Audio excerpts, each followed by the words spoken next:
Merci d'être présent ce matin dans la matinale de Média TV. Avec vous, on va parler de ce rapport d'un organisme lié à la CNUSED et qui nous dit, c'est Khadraoui, pardon, excusez-moi. Donc c'est un rapport qui est d'un organisme lié à la CNUSED et qui nous dit que les IDE sont en hausse record, même 91% d'augmentation en 2025 à 3,3 milliards de dollars. C'est considérable. Est-ce que c'était attendu? Parce qu'il y a des pays où c'est en baisse, et je pense notamment à l'Égypte notamment.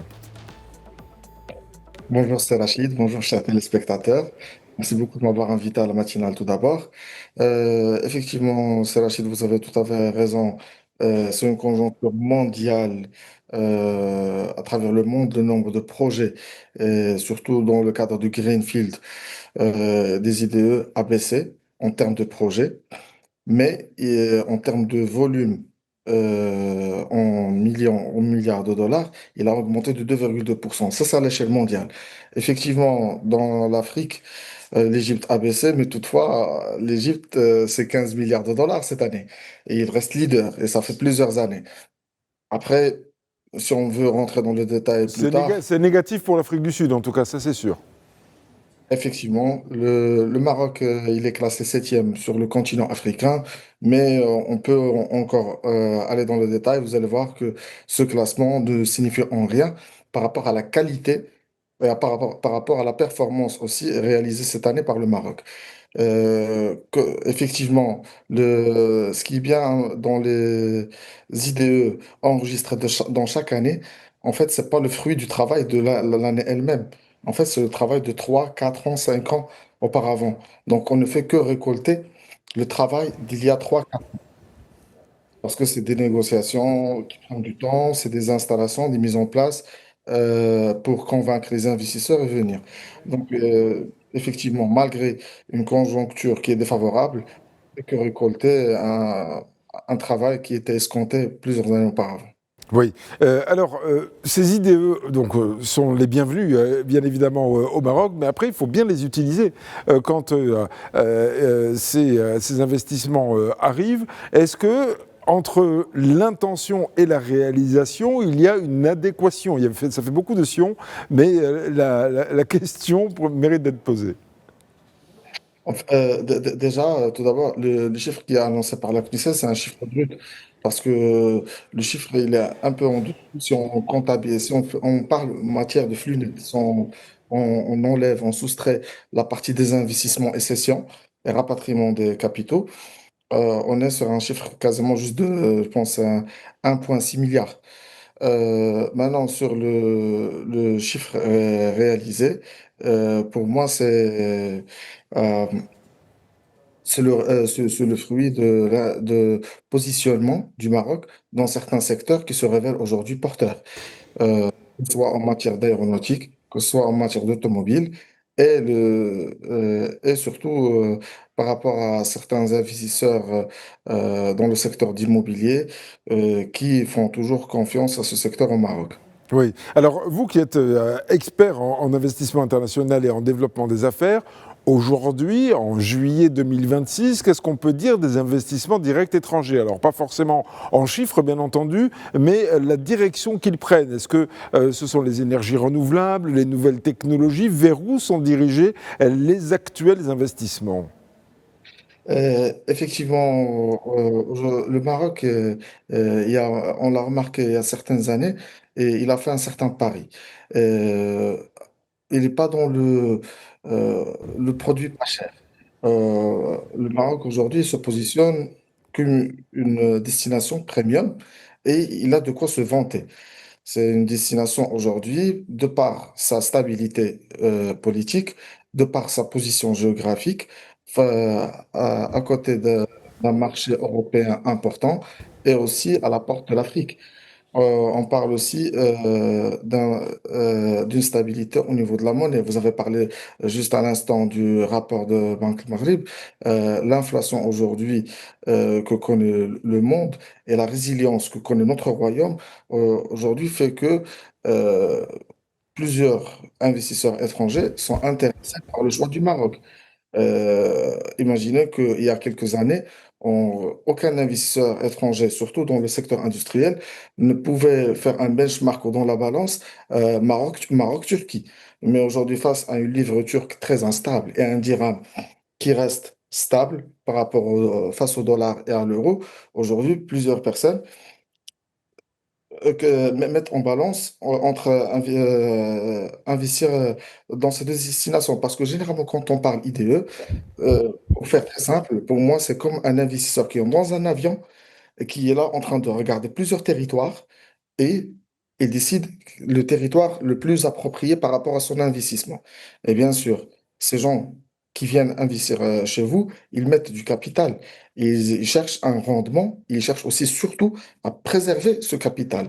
Donc aujourd'hui, le Maroc, il s'est positionné dans certains secteurs spécifiques, dans l'aéronautique, dans l'automobile, dans l'énergie renouvelable. Mais toutefois, on a trop parlé de ça, mais j'estime que aujourd'hui, on est encore dans les prémices. On est avec l'offre Maroc, on parle d'un investissement global de 30 milliards de dollars, mais c'est pas des IDE, c'est une enveloppe globale incluant ce que la partie publique et la partie privée marocaine va injecter de son côté. Et c'est pas du tout le moment maintenant où on va parler parce qu'il n'y a rien de concret. Par contre, dans l'automobile et dans l'aéronautique, là, on voit qu'aujourd'hui, le Maroc, avec Stellantis qui ont injecté 1,2 milliard, avec la Gigafactory de Gotion, qui vont investir sur plusieurs échéances. La première échéance, ce sera aussi de 1 milliard, virgule 2 de dollars. Là, on parle de vraiment d'opérations concrètes et qu'on peut vraiment parler d'une offre Maroc qui peut concurrencer plusieurs pays traditionnellement industriels. Cette offre au Maroc que vous évoquez, est-ce que, bon, elle est en concurrence directe avec d'autres pays, ça, on a parfaitement bien compris. Cela dit, vous avez évoqué la stabilité politique, la stabilité monétaire, le développement des infrastructures aussi, c'est très important ici dans le royaume. L'instabilité qui peut régner dans certaines régions du monde et qui sont comparées à la stabilité dans d'autres régions et ici au Maroc en particulier. Est-ce que ça pourrait faire grimper la courbe de manière exponentielle dans les mois qui viennent parce que les investisseurs, il faut qu'ils mettent leur argent quelque part. C'est indispensable pour eux. Est-ce que là, ils ne se disent pas, tiens, là, il y a une destination très très favorable sachant qu'il y a des échéances de développement, et je pense particulièrement à la Coupe du Monde de 2030. Tout à fait, tout à fait. Aujourd'hui, tout le monde parle de la Coupe du Monde comme du Monde 2030. Moi, des fois, j'essaie de la placer d'une manière plus stable. Aujourd'hui, la Coupe du Monde, c'est comme un label. Comme un label, un gage de qualité. La Coupe du Monde, en l'occurrence, c'est pas la Coupe du Monde comme échéance, mais plutôt le cahier de charge imposé par la FIFA. Il oblige il vous oblige en tant que pays organisateur de respecter un cahier de charge. Ce cahier de charge, vis-à-vis des investisseurs étrangers, d'une manière indirecte, c'est un gage de qualité. C'est comme ça qu'il faut le voir. Maintenant, dans le monde entier, avant, l'investisseur étranger, il était intéressé d'une manière toute simple. J'investis là où il y a un marché de consommateurs, là où il y a une main-d'œuvre pas chère, là où il y a des infrastructures pour permettre d'exporter. Maintenant, la donne, elle a beaucoup changé. Maintenant, même si vous avez tout ça, ça veut rien dire. Parce que du jour au lendemain, vous pouvez avoir un problème géopolitique, une guerre, des manifestations dans un pays à côté, et là, tout change. Et là, on l'a vu il y a quelques mois dans le détroit d'Ormuz, comment beaucoup d'investisseurs étrangers, ils ont quitté les Émirats, ils ont quitté le Royaume d'Arabie Saoudite. Pourtant, c'est de très bonnes destinations pour investir. C'est pour ça que maintenant, aujourd'hui, les gens ils prennent largement en compte l'influence du pays hôte. Et aujourd'hui, l'influence que le Maroc il a vis-à-vis de ses partenaires, que ce soit avec l'Union européenne, que ce soit avec l'Afrique, fait de lui un vrai pays hôte pour recevoir ses investissements. Et il y a même certains chercheurs dans le milieu scientifique, on a commencé à voir, mais il n'y a rien il y a rien aujourd'hui d'études vraiment très stables. Mais bizarrement, le budget de réarmement de certains pays, généralement, il y a une corrélation avec l'évolution de, des idées reçues dans ces pays-là. Et ça, c'est bon. On va peut-être pas, voilà, se pencher plus avant dans l'idée que vous venez de développer. Pour l'instant, ce sont les scientifiques qui l'affirment.